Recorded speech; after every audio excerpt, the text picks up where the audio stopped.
I'm typing this with hands that don't feel like mine anymore. Every time I hit a key, I expect my fingernails to just pop off.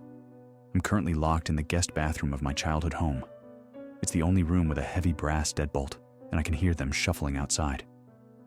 "Leo? Honey, the stew is getting a skin on it," my mom calls out. Her voice has this rhythmic, clicking quality to it now, like a beetle's wings. "Don't you want to grow up big and strong?"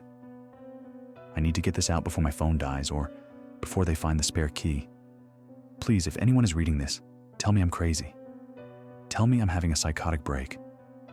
But I found the diary, and the diary doesn't lie. I moved back home 6 months ago. My parents, Elena and Marcus, were the golden couple of our neighborhood. Mom was the type to drop off sourdough starters to neighbors. Dad was the high school football coach who still gave those rib-cracking bear hugs. Everything seemed perfect at first, but looking back, the signs were screaming at me. First, it was the house temperature. We live in Maine. It's November, but the furnace hasn't been on once. The house stays a constant, bone-chilling 41 degrees. Mom says the cold is good for the complexion. She walks around in these sheer floral sundresses, her skin looking like blue-veined marble. Then, there's the sound. They don't walk anymore. They drag. A wet, heavy slap hiss sound on the hardwood floors. And the humming. Mom hums this low, vibrating tune that seems to come from her chest, not her throat. And the flies. God, the flies. Great fat black bottles that cluster in the corners of the ceilings. Dad just sits in his recliner, watching static on the TV while they crawl across his lips. He doesn't even twitch. I was looking for a flashlight in the basement this morning when I saw a corner of leather sticking out from behind the old water heater. It was Mom's diary. The cover was damp, smelling of wet earth and copper. I'm going to transcribe the entries that broke me. August 14th. The brakes screamed. That's the last thing I heard before the oak tree split the car in half. I watched Marcus's head hit the dashboard. It sounded like a ripe melon dropping on concrete. My own legs were somewhere else. I felt the cold coming for us. But then he appeared. The man in the gray suit. He stood in the wreckage and whispered that a family shouldn't be torn apart. He gave us the soil. He said as long as we keep the vessels full of fresh life, we can stay. It tastes like old pennies and bile, but I can hold Marcus's hand again, even if his hand is a little loose at the wrist. September 20th. Marcus's skin is starting to slip. I had to use the industrial staple gun on his lower back today to keep the suit from sagging. He laughed, but a puff of gray dust came out of his mouth. We need more than just squirrels and crows now. The man says we need vitality. We're waiting for Leo. Our sweet Leo. He's coming home on Friday. He'll be the anchor. We just need to make sure he stays. October 31st. Leo noticed the smell. I told him it was the compost, but it was really the neighbor's golden retriever, Goldie, rotting in the crawl space. We couldn't use all of her at once. The marrow keeps our eyes clear. Marcus says he misses the feeling of a heartbeat. I told him to be patient. Once Leo joins us, we won't have to pretend to breathe anymore. It's so exhausting, the pretending. After reading that, I ran upstairs, my head spinning. I burst into the kitchen. Mom was standing at the counter, preparing dinner. "Mom," I gasped. "What happened in August? The car accident." She stopped humming. She didn't turn around, but her head tilted at a sickening 90-degree angle. I heard a loud crack of vertebrae. "We don't talk about the accident, Leo. It's rude to dwell on the past." She turned then. A large piece of her cheek had simply sloughed off.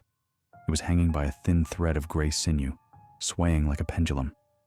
Underneath, there was no blood, just a hollow cavity packed with that dark, damp soil she mentioned in the diary. She reached into a pot on the stove, a pot of beef stew that had been simmering all day. She pulled out a handful of gray, dripping meat and offered it to me. "Eat, honey. You're looking so animated. It's distracting." I looked into the pot. Floating on the surface, among the grease and the foam, was a human ear. It had a small diamond stud in it, the same one our neighbor, Mrs. Gable, wore every day. I backed away, gagging, and ran right into my father. His bear hug wasn't warm. It was like being pressed against a bag of wet sand. As he squeezed me, I heard a squelching sound. A dark, viscous liquid, black as motor oil, began to leak from his pores, staining my shirt. "Don't run from your mother, Leo," he rumbled. His jaw didn't move quite right. It hung unhinged on the left side, swinging like a broken gate. "We've worked so hard to keep this family together. Do you know how much thread it takes to keep a man's torso attached to his hips?" I managed to shove him. His skin felt like wet, cold dough under my palms, and I bolted for the bathroom. I've been in here for 3 hours. The scratching on the door is getting louder. It's not nails anymore. It sounds like bone on wood. "Leo." Dad's voice is a wet rattle. "Open the door. The transition is easier if you don't fight it. The man is coming back tonight for the final stitching." I leaned over the sink to splash cold water on my face, trying to wake up from this nightmare. But then I looked in the mirror, truly looked. I remembered the car ride. August 14th. I was in the back seat. I remember the tree. I remember the smell of gasoline and the sight of my father's head folded like a piece of paper. I looked at my own throat in the mirror. There was a thin, jagged line running all the way around my neck. I picked at it with a trembling finger. The skin didn't hurt. It just unzipped. Inside the wound, there wasn't a windpipe or veins. There was only a thick, black twine, neatly stitching my head to my shoulders. And there, packed into the gap, was the same dark graveyard soil. I'm not the missing piece because I'm alive. I'm the missing piece because I'm the only one who hasn't realized he's rotting yet. The scratching has stopped. "Leo?" Mom whispers through the keyhole. "I can hear your stuffing falling out, dear. Come out and let Mommy fix you." I'm looking at the window.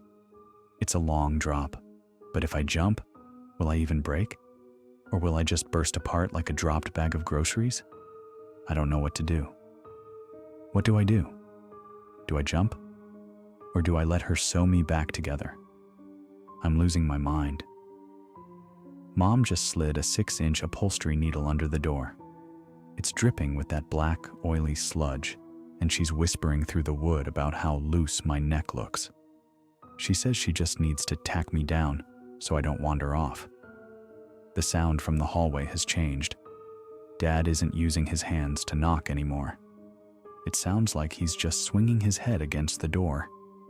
Every time he hits it, I hear a wet, squelching sound like a bag of mud hitting a wall. I'm standing on the toilet now, reaching for the window latch. My hands are gray, and when I move my wrist, I can hear the dirt shifting inside like a sandbox. I'm going to jump. It's a 12-foot drop to the driveway.